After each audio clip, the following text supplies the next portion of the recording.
Good morning student. Science में हमारा chapter चल रहा है 4 इम्यूनिटी एंड ब्लड ग्रुप्स। देखिए इसमें हमारा नेक्स्ट टॉपिक आता है antigen and antibody. Antigen are those outer pathogen और substance which after entering in the body activates the B lymphocytic cell to differentiate in antibody secreting plasma cell. Antigen induce them to produce antibodies and specifically react with these antibodies. Antigen क्या होते हैं? Antigen को सबसे पहली बात तो हम एजी से रिप्रेजेंट करते हैं। एंटीजन पैथोजन्स होते हैं, ठीक है, बाहर से आने वाले पैथोजन यानी बैक्टीरिया, वायरस वगैरह, वो पैथोजन को हम एंटीजन से कह रहे हैं। या फिर हम एंटीजन को एक सब्सटेंस मान सकते हैं, एक ऐसा सब्सटेंस जो बॉडी के अंदर एंटर होता है, एंटर होने के बाद में बी लिम्फोसाइटिक सेल को एक्टिवेट कर देता है और वो बी लिम्फोसाइट एक्टिवेट हो जाती है, एंटीजन के अंदर आती है। जैसे ही मान लो कि बॉडी के अंदर एक एंटीजन आया, कोई भी पैथोजन आया, बैक्टीरिया, वायरस, ये एंटीजन आया जैसे ही बॉडी के अंदर, वैसे ही बॉडी के अंदर जो लिम्फोसाइटिक सेल है, इम्यूनिटी का जो एक ऑर्गन है, वो सेल है, ये बी लिम्फोसाइटिक सेल एक्टिव होकर के डिफ्रेंशिएट करके एंटीबॉडी बनाने का काम करती है। बी लिम्फोसाइटिक क्या करती है? एंटीबॉडी बनाने का काम करती है। क्यों? क्योंकि इसको बॉडी को बाहर वाला ये जो पैथोजन है इससे बचाना है, इसलिए ये क्या करेगी? एंटीबॉडी बनाएगी। और किसकी वजह से बना रही है? इस एंटीजन की वजह से बना रही है। ये एंटीजन इसको एक्टिवेट कर रहा है, इसको अफेक्ट कर रहा है, इंड्यूस कर रहा है इसको कि तू एंटीबॉडी बना। और जैसे ये एंटीबॉडी बनाएगा, ये एंटीजन इस एंटीबॉडी के साथ में रिएक्शन करेगा। अगर एंटीजन स्ट्रॉन्ग है तो ये एंटीबॉडी की कारण से एंटीबॉडी जो है ये इसको रोक नहीं पाएगी और बॉडी के अंदर डिजीज़ कॉज हो जाएगी। और अगर एंटीबॉडी स्ट्रॉन्ग हुई तो ये एंटीजन को डिस्ट्रॉय कर देगी और बॉडी डिजीज़ से बच जाएगी। ठीक है, अब हम देखते हैं एंटीबॉडी। एंटीबॉडी क्या होते हैं? एंटीबॉडी को हम AB से रिप्रेजेंट करते हैं। ये प्रोटीन्स होते हैं, ठीक है, और वो क्यों बनते हैं? ये प्रोड्यूस होते हैं जब एंटीजन की बॉडी के अंदर बी लिम्फोसाइटिक सेल से इंटरेक्शन होती है तो एंटीजन बी लिम्फोसाइटिक सेल को एक्टिवेट कर देते हैं और वह एंटीबॉडी बनाने का काम शुरू कर देते हैं and specifically get coupled with that particular antigen. और वो जो बी लिम्फोसाइटिक सेल है वो एक पर्टिकुलर एंटीजन के साथ में कपल्ड होते हैं। This pairing is a fundamental requirement for the success of immune system. ये जो पेयरिंग है ये बहुत इम्पॉर्टेंट होती है इम्यून सिस्टम के लिए। अगर ये नहीं होगी तो फिर बी लिम्फोसाइटिक सेल एंटीजन के अगेंस्ट एंटीबॉडी फॉर्म नहीं कर पाएगा and depends upon the structural uniqueness of the antigen. और ये जो पेयरिंग है ये डिपेंड करती है कि एंटीजन का स्ट्रक्चर कैसा है, उसकी जो स्ट्रक्चर की यूनिकनेस है, यानी अलग अलग तरीके का जो स्ट्रक्चर होता है, इस पर भी ये चीज़ डिपेंड करेगी, इम्यून सिस्टम डिपेंड करेगा। अब आता है antigen. Normally they are foreign pathogen और सब्सटेंस। एंटीजन क्या होते हैं? अभी हमने पढ़ा कि ये फॉरेन पैथोजन, बाहर से आने वाले पैथोजन या सब्सटेंस होते हैं और इनका जो मॉलिक्यूलर वेट है, इसका क्वेश्चन बनता है कि एंटीजन का मॉलिक्यूलर वेट कितना होता है? 6000 डाल्टन होता है या उससे ज़्यादा होता है। They can be of various chemical group. ये जो एंटीजन है किसी भी केमिकल ग्रुप का हो सकता है। ये प्रोटीन हो सकते हैं, पॉलीसेकेराइड हो सकते हैं, लिपिड हो सकते हैं, ये न्यूक्लिक एसिड होते हैं, लेकिन एंटीबॉडी हमेशा प्रोटीन की ही होती है।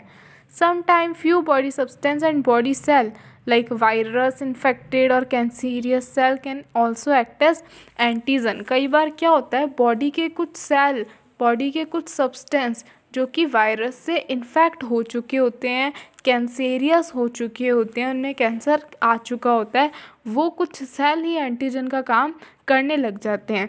After entering inside the body, जब भी बॉडी के अंदर कोई एंटीजन आता है तो एंटीजन सबसे पहले इनेट इम्यून सिस्टम को एनकाउंटर करता है, सबसे पहले इनेट इम्यून सिस्टम के ऊपर अटैक करता है। Afterward this antigen activates the specific defence mechanism. उसके बाद में वो स्पेसिफिक डिफेंस मैकेनिज़्म को यानी एक्वायर्ड इम्यूनिटी को एक्टिवेट करता है। एक बार इनेट इम्यूनिटी को डिस्ट्रॉय करने के बाद में ही, इनकाउंटर करने के बाद में ही स्पेसिफिक डिफेंस मैकेनिज़्म को एक्टिवेट करता है।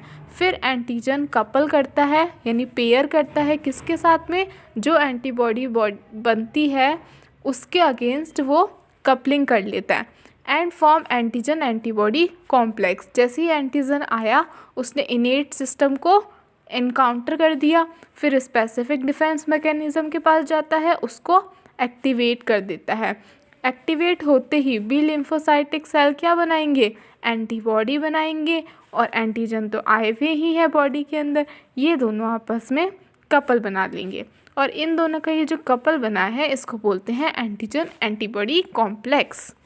ठीक है।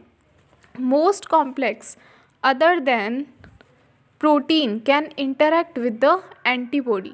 जितने भी केमिकल होते हैं प्रोटीन के अलावा वो इंटरेक्ट करते हैं एंटीबॉडी के साथ में, but they are not very active in the antibody production.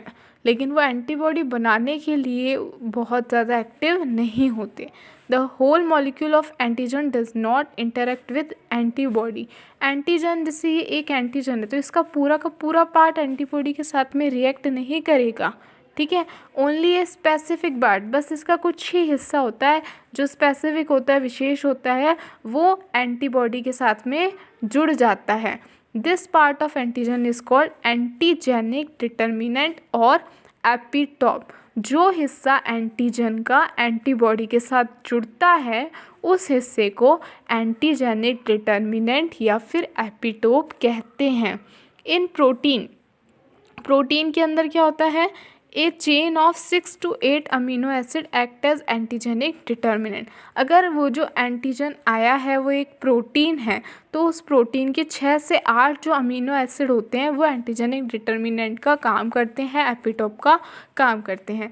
A protein can have many antigenic determinant. एक प्रोटीन में बहुत सारे एंटीजेनिक डिटर्मिनेंट्स हो सकते हैं, क्योंकि हो सकता है यहाँ से एंटीबॉडी से जुड़ा हो, यहाँ से एंटीबॉडी से जुड़ा हो, यहाँ से एंटीबॉडी से जुड़ा हो, तो जहाँ जहाँ से एंटीबॉडी से जुड़ा है वो हिस्सा एंटीजेनिक डिटर्मिनेंट हो जाएगा, या एपिटोप कह सकते हैं हम उसको। ठीक है, तो टोटल नंबर ऑफ एपिटोप हम कैसे निकाल सकते हैं, टोटल नंबर ऑफ एपिटोप को हम वैलेंस ऑफ द एंटीजन भी कह सकते हैं। टोटल नंबर ऑफ एपिटोप को क्या कहेंगे, valence of the antigen. Valence of most bacterial antigen is 100 और मोर। ये जो वैलेंस होता है बैक्टीरियल एंटीजन का, अगर कोई पैथोजन आ रहा है वो बैक्टीरिया का है, बैक्टीरियल एंटीजन है, तो वैलेंस कितना होगा, 100 या उससे ज़्यादा होगा। यानी एपिटोप कितने होंगे, उसके साथ 100 से भी ज़्यादा एंटीबॉडीज़ जुड़ जाएगी। The destruction of antigen by specific immunity is carried out in 4 step. अब एंटीजन का डिस्ट्रक्शन होना यानी जो पैथोजन आया है उसका ख़त्म होना, और कौन ख़त्म करेगा, स्पेसिफिक इम्यूनिटी उसको ख़त्म करेगी। ये चीज़ 4 स्टेप में होती है। कैसे कैसे होती है, differentiation between self and foreign antigen. सबसे पहले खुद की सेल के बीच में और फॉरेन एंटीजन के बीच में डिफ्रेंशिएशन किया जाता है। उसके बाद में क्या होता है, plasma cell formation by the activated B cell. जो बी लिम्फोसाइटिक सेल होती है वो एक्टिवेट होने के बाद प्लाज्मा सेल बनाती है। ठीक है, they are produced on the basis of epitope present on the foreign antigen. Foreign antigen के ऊपर जो एपिटोप है उसके ऊपर बेस्ड प्लाज्मा सेल बनती है, उसके ऊपर बेस्ड एंटीबॉडी बनती है। Synthesis of specific antibody by the plasma cell. फिर वो प्लाज्मा सेल, देखो बी लिम्फोसाइटिक ने प्लाज्मा सेल बनाई, प्लाज्मा सेल क्या बनाएगी, आगे एंटीबॉडी बनाएगी एपिटोप के ऊपर बेस्ड। उसके बाद में antigen by antigen antibody reaction and cell mediated immunity. उसके बाद में डिस्ट्रक्शन होता है एंटीजन का, यानी एंटीजन ख़त्म होते हैं। और कैसे होते हैं, एंटीजन एंटीबॉडी रिएक्शन की वजह से। एंटीजन और एंटीबॉडी आपस में रिएक्शन करते हैं, उस रिएक्शन की वजह से सेल मीडिएटेड इम्यूनिटी स्टिमुलेट हो जाती है और वो एंटीजन ख़त्म हो जाता है। तो ये हमने एंटीजन के बारे में कंप्लीट करा। नेक्स्ट में हम एंटीबॉडी के बारे में पढ़ेंगे। Thank you.